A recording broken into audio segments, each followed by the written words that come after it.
මේ 27 වෙනි ප්‍රශ්නේ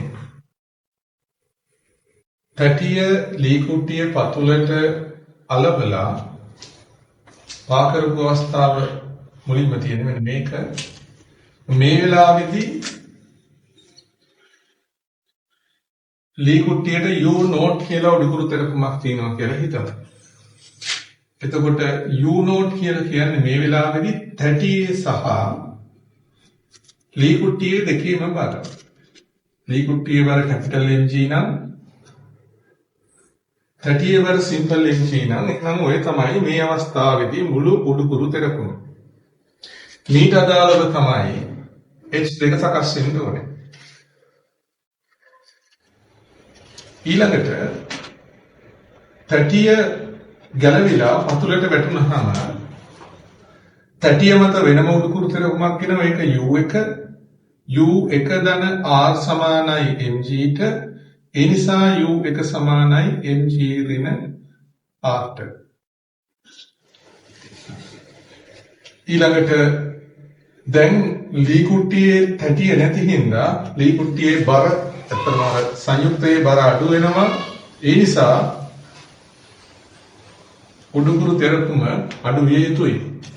දැන් ලී කුට්ටියට ලැබෙන උඩුකුරු තෙරපුම U2 නම් U2 සමානයි දැන් ලී කුට්ටියේ බරට. නම් මුළු උඩුකුරු තෙරපුම දෙවැනි අවස්ථාව සඳහා මුළු උඩුකුරු තෙරපුම U නම් U සමානයි U1 ධන U2 U1 කියන්නේ mg ඍණ R ධන U2 කියන්නේ mg ට.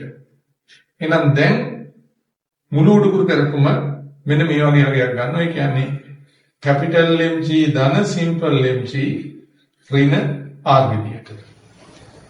අපි ඉස්සෙල්ලා උඩුකුරු තෙරපුමයි දැන් උඩුකුරු තෙරපුමයි සංසන්දනය කරොත් U නෝට් සහ U අතර සංසන්දනයක් ගත්තොත් U නෝට් කියලා කියන්නේ කැපිටල් MG ධන සිම්පල් MG ට. දැන් උඩුකුරු තෙරපුම කියන්නේ කැපිටල් MG ධන සිම්පල් MG ඍණ R ට. එහෙනම් මේ අගය වැඩි වෙනවා. පෙර උඩුකුරු තෙරපුම වැඩි. ඒ නිසා H2 වැඩි වෙන්න ඕන. ඊළඟට ලී කුට්ටියේ ගිරී ඇති උස. ඉස්සෙල්ලා ලී කුට්ටිය ගිලෙන්නේ ලී කුට්ටියේ බරයි තටියේ බරයි දෙකම නිසා. තටියේ බර ලී කුට්ටියෙන් ඉවත් වුණාම ලී කුට්ටිය ගිලෙන ප්‍රමාණය අඩු වෙනවා. සරලව උරුවකින් හෝ බෝට්ටුවකින් හෝ නැවකින් භාණ්ඩ ඉවත් කරද්දී එය ගිලෙන ප්‍රමාණය අඩු වෙලා ඉහළට එනවා. එහෙනම් H1 සහ H2 දෙකම අඩු විය යුතුයි.